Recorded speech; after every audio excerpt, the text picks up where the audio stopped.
Hey there, welcome to Let's Get Unleashed. I am Cherie Harris. I am a relationship coach and life coach. And today I'm sharing a conversation I just had, actually kind of real time conversation I had on the topic of depression.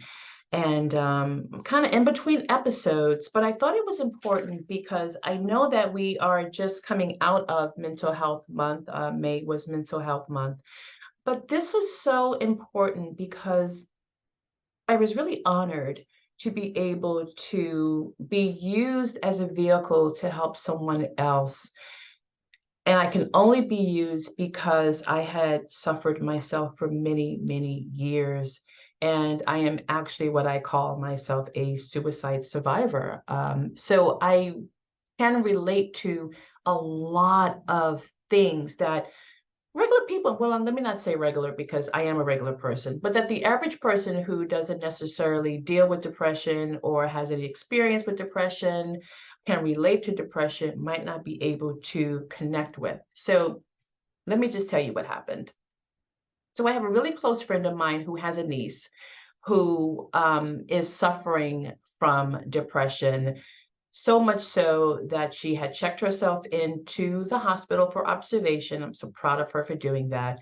And through that, was put on some medications and took some time off of work and is now finding herself in a state of what the heck? Like, who am I? What's going on with me? How do I deal with this? Am I crazy? What's going to happen to me? What's going on with me? Why can't I just deal with things?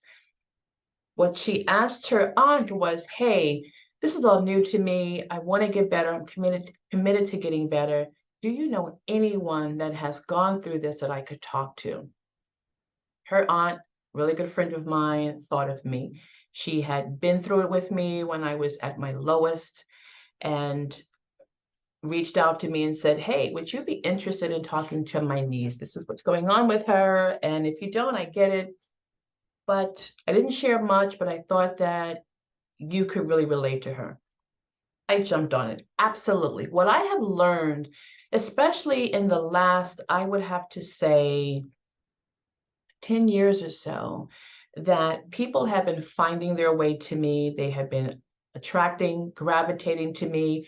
Either people have been sending them to me, or I have been noticing things in certain people, even through maybe through working with them or just being around them. I'm being used based on the experiences that I had. So I say all that to say I was like, absolutely, I would be more than happy to have a conversation. So fast forward, we connect, and I could hear in her voice that she was happy that I was calling, but still a little hesitant. Now, just some background, I do know the young woman, but I knew her back then. I knew her when she was a lot younger. So we do have some familiarities with each other, but we hadn't really been interacting on a regular basis. So we weren't close, if you will. But she knew that I was, a really great friend of her aunt's. She remembers me, she knew me, and but was still a little bit hesitant of really going into this really touchy, personal, somewhat taboo situation. So how do I handle that? What I do is I just go in and be honest. I just start to talk about some of the experiences that I had, some of the things that I was feeling when I was going through those dark days, and to see if there were any similarities. And as I started speaking with her, right away, I was connecting the dots. And she was saying things like, "Yes, yes, that is exactly what I'm thinking. That's exactly what I'm feeling. Oh my goodness, thank you. I'm not going crazy." And first of all, I want to just tell you out there, if anyone is out there and you are suffering with depression, anxiety, and you're not quite sure what's going on, the first thing I want to tell you is that you are not crazy. Hear me when I tell you, you are not crazy. Just as though everybody looks different, everyone handles the stresses of their life differently.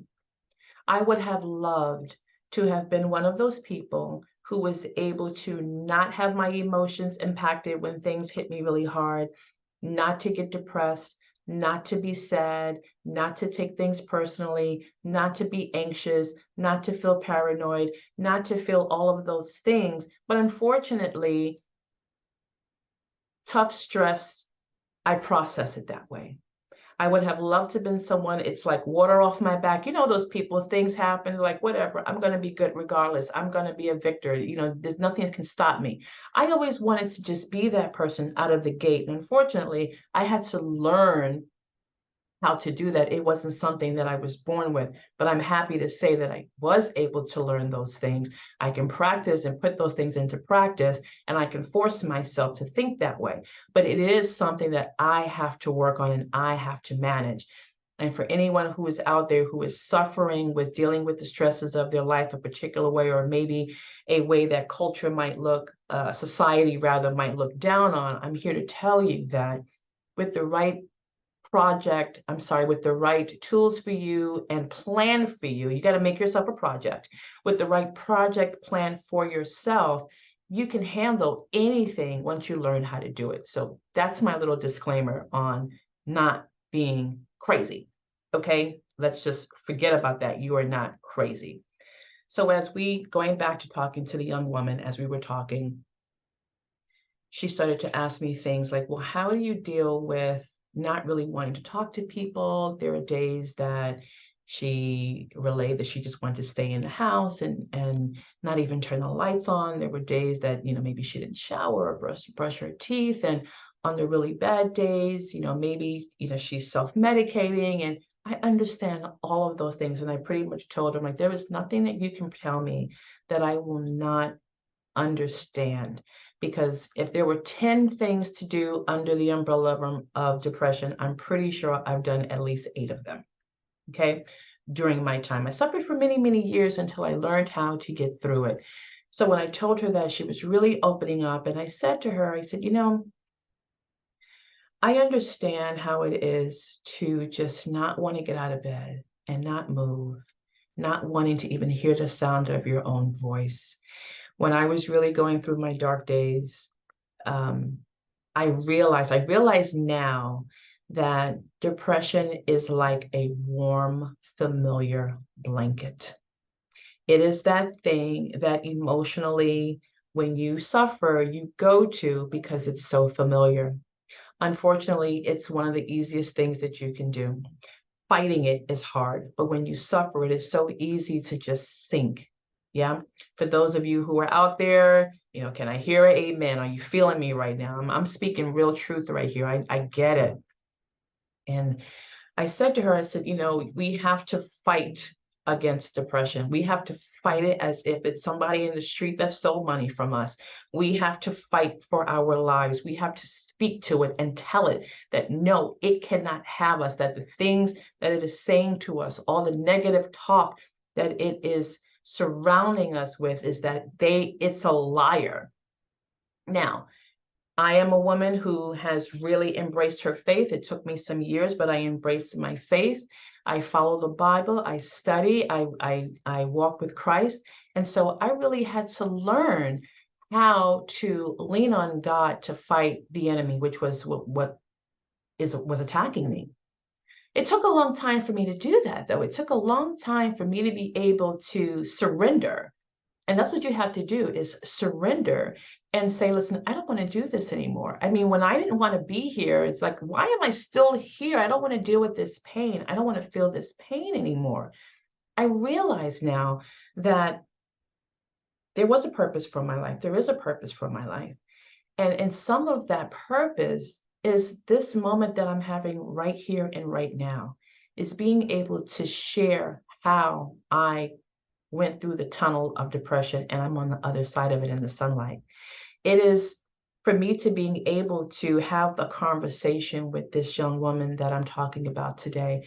And this is not the first time. I have conversation after conversation with people, oftentimes young women. A lot of times I can see a change in someone and I know exactly what's going on with them. And I will reach out to them and I'm like, hey, let's go out to lunch. Let's take a walk. What are you doing this weekend? and we just talk. I'm not going to say, I've noticed that you're looking pretty sad and I want to, yeah, I'm here to fix you. No, I can't fix anybody. I am not a fixer. I am a talker. I am here to help you communicate and to be a safe space for you to be able to say, hey, I'm not alone. This person in front of me gets me, and try to help you through it and help you navigate this thing because depression is really scary. It can make us think things that we wouldn't ordinarily think. It can definitely make us think about things that we know we shouldn't be thinking oftentimes. It could be debilitating. It can stop us from moving forward. It stops us from doing the things that we love to do, being around the people that we love to interact with. It could be something that is just really putting a wall between you and the life that you love. And I know exactly what that's like. I mean, I was raising my children while I was going through my depression, and it was really hard. I would see in their faces that, oh, mom is sad again.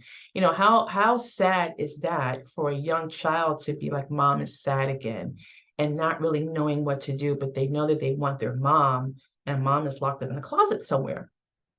So, being able to really share your truth with someone is the biggest help that you can provide someone who is suffering. If you have figured it out, if you have put tools in place through your depression, if you have gone to therapy or had psychiatrists or you're on medication now, or you had been at some point and you have implemented some tools that you live by, share that with someone. See in someone the things that you saw in yourself when you didn't want to look in the mirror. Identify the things in someone else that you knew that you were hiding.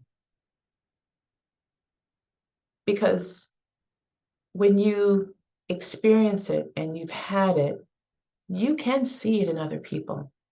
You can feel it in other people.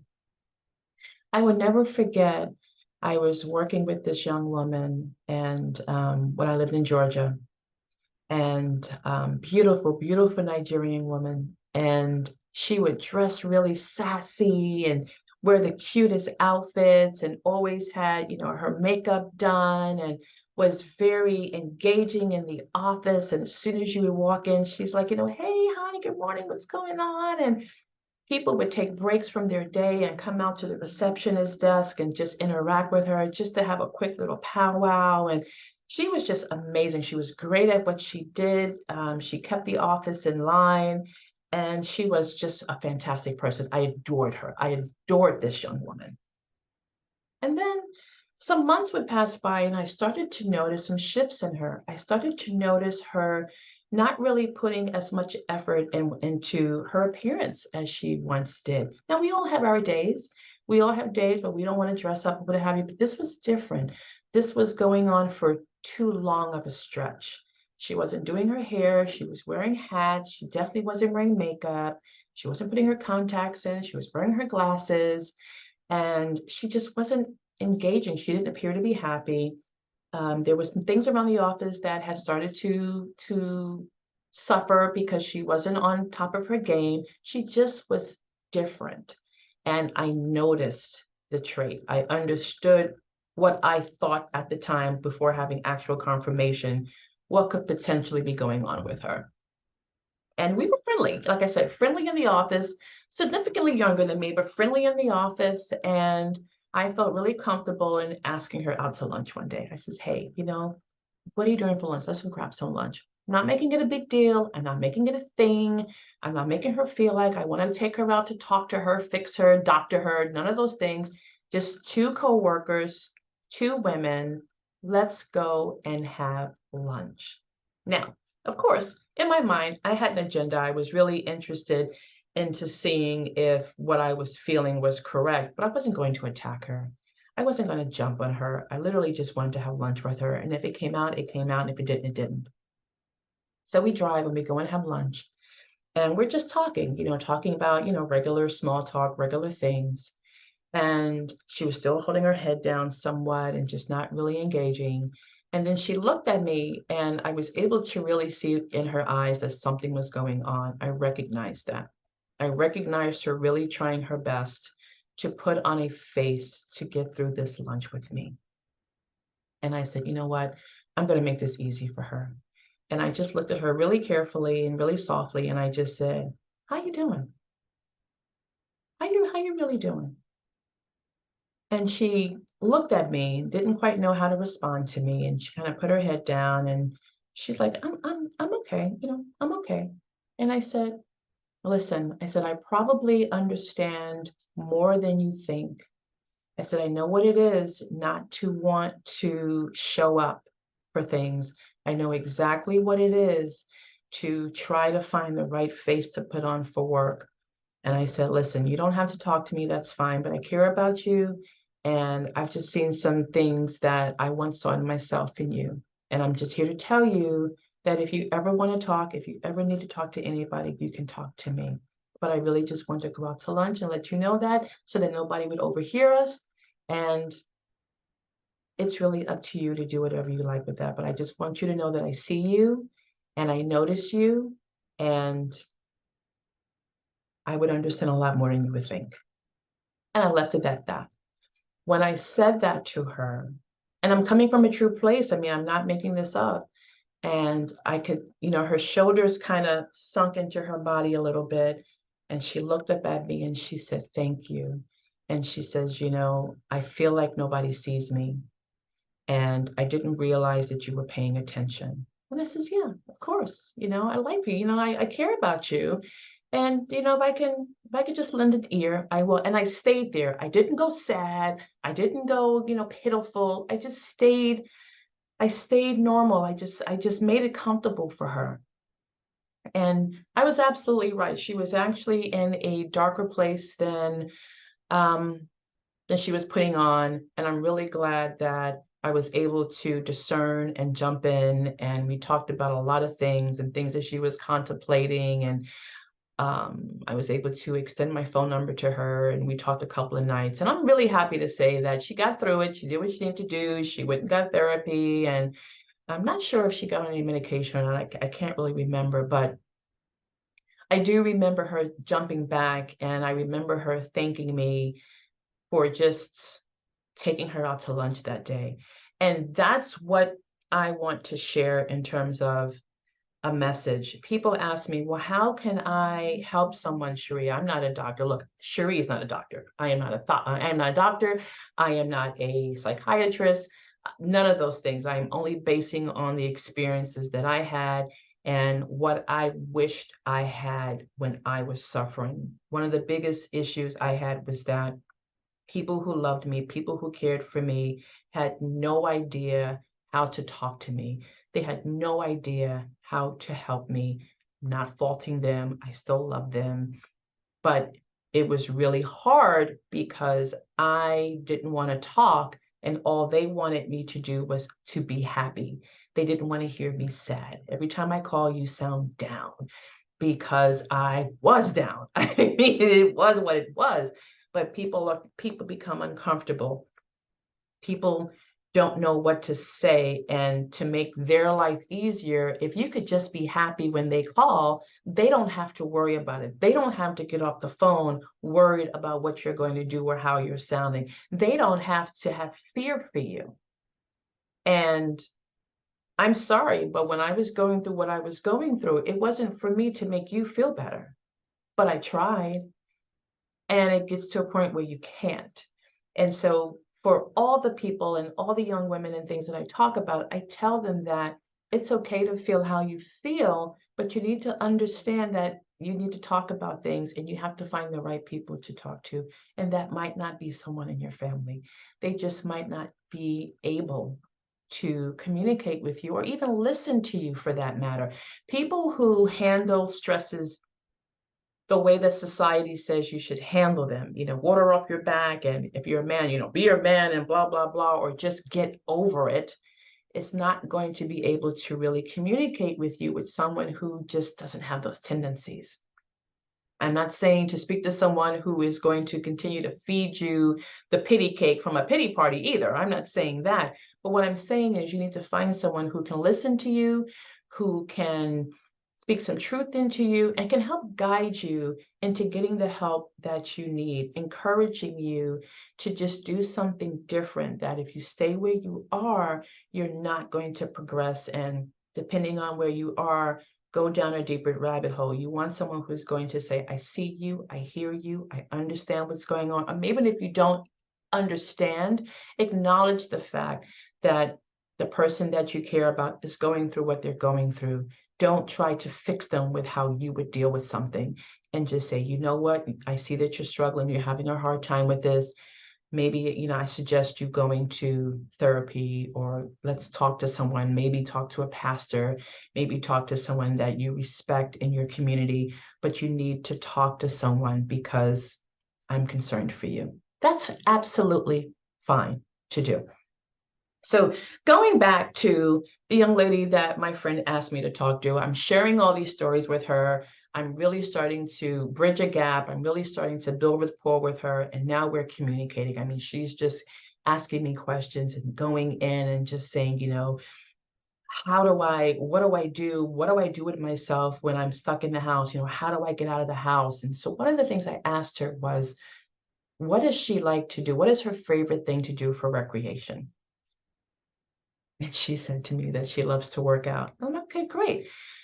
As soon as she said she loves to work out, though, she started rambling. I love to work out, but I never find time to work out. And then I don't go, and then I get upset and I get more depressed. But I really have to force myself to work out because I'm getting fat. And I know. And I said, stop, just stop. She was creating so much more anxiety for herself about going to the gym when she's not in a space to do that. I told her to just stop. So I asked her other things. What else do you like to do? And she mentioned she loves to really eat healthy and drink green drinks, and she loves nature. And while she was talking to me, I started thinking about a park, and I actually started seeing her walking in a really beautiful park by a pond, maybe a geese or two, people running, benches, trees, greenery, just sunlight. I saw her, just out there. So I asked her, I says, hey, is there a really nice park nearby? And she goes, it's funny you say that. She says, I have been walking with a friend of mine at the park and I absolutely love it. I'm like, perfect. We're about to check several boxes with this park. Number one, we're going to get you out the house. Number two, you're going to walk for 30 minutes, which is exercise for you until you are ready to get back into a gym regimen. This is going to be your exercise. And now we've got two boxes checked. Box number three, I want you to make sure you get your favorite green drink, and that way you're able to sip on that while you are walking. Third box check. The fourth box check was nature. So now you're outside and you can see the trees and you can hear the wind blowing and you can see water and see the ducks and all these things. Now you're in nature. So that's another box check. And then I said, she also likes to listen to things that are motivational, like motivational podcasts. I says, put your earbuds on, put your favorite podcaster on, and walk and listen and drink and take it all in. Do that for at least 30 minutes twice a day, and that's going to help. And she's like, man, it's just so simple. I'm like, it really is. It really is simple. Sometimes we make things more complicated than it needs to be. But getting out of that house was key. That was my main thing, is getting out of that house, because depression will hold you captive. And you have to fight that thing tooth and nail. When it tells you that you are worthless, you have to say, you are a liar. I am worthy. I am deserving. When it tells you that you don't need to shower, that nobody cares about you, you tell it, yes, I do need to shower. People love me. I need to be around people. When it tells you that you can't have the things that you know you can have, you have got to speak to that thing as if it is somebody that stole money from you in the street. And you have to tell it that it is a liar. I can have the things that I want to have. But you have got to get up and you have got to move and you have got to physically do the things that speak against what you are hearing. So I'm talking to her and I'm telling her those things, and she's getting motivated and she's getting amped and she's like, "Yes, this is what I'm talking about. Oh, I'm so happy that I spoke to you. It's just nobody else gets me. Nobody understood what I was going through when I try to tell people certain things. They're like, "Oh, you're fine. Just just do this or just do that, and you don't need to take any medications, and you don't need." And I was just like, "You need to stop talking to those people, at least right now, while you're working on yourself. Keep what you've got going on to yourself and only speak to those people who can actually understand what you're saying and could actually help you." So then the next question she asked me was, man, it was great. The next question she asked me was, how do you pick a therapist? And I said, well, for me, I had several different types of therapists for different times of my life, and each one tackled a different time in my life. There was some therapists that I really loved, and there was some not so much, and that I didn't stick around with. Sometimes you have to test them out. You have to interview a therapist. The therapist I had the longest was someone who looked like me, who was around my age group, who understood what it was to be someone like me. So we were like girlfriends, and she was just trained and smart enough to pick apart the things that I was saying or the things that I was doing or the things that I was feeling and help me get through it. That was the best relationship I had in terms of a therapist. And I always say a therapist should be somebody that if you weren't in a patient doctor situation that you would want to hang out with. They need to get you. They need to be able to understand your walk and your plight. They need to, in the beginning, I'm a Black woman, clearly, if you can see me, and if you're just listening to me, I'm letting I am an African American woman. And the very first therapist I had was a white Jewish woman. And although we did tackle my childhood and I was able to have several breakthroughs that I didn't even realize was holding me back through my childhood, as we got past that, I realized that she really could not understand what it was to be me. We just had a different experience in life as women. Our experiences were completely different. So when I would say particular things that I may have been challenged with, she just couldn't make those dots. And so then for me, when we got to that point, I realized, well, we're done. And, not a negative way, just, thank you, we're done. You helped me as far as you could help me. I need to move on. I've had male therapists who, for the time that I had them, I needed that strength. I needed that no nonsense male, this is what's going on with you, Cherie, pick it up, do this, do that. I needed that for that time. And then that also served its purpose. And then I found this therapist that I was talking about that was like my bestie, my absolute bestie, but she identified with things that I was going on with work. She knew what it was to be a young woman in a marriage with children. She knew what it was to have to travel all the time like I did because she had did it in the past.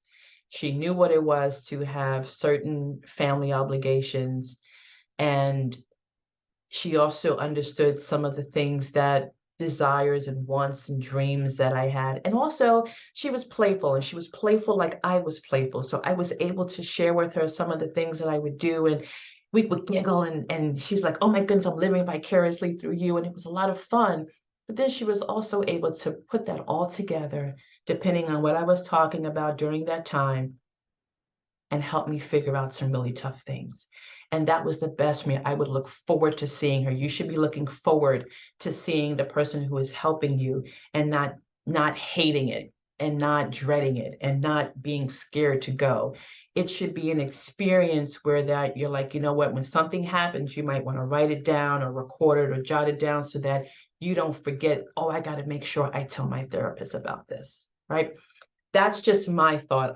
That was my experience, and it really helped me. It helped me through.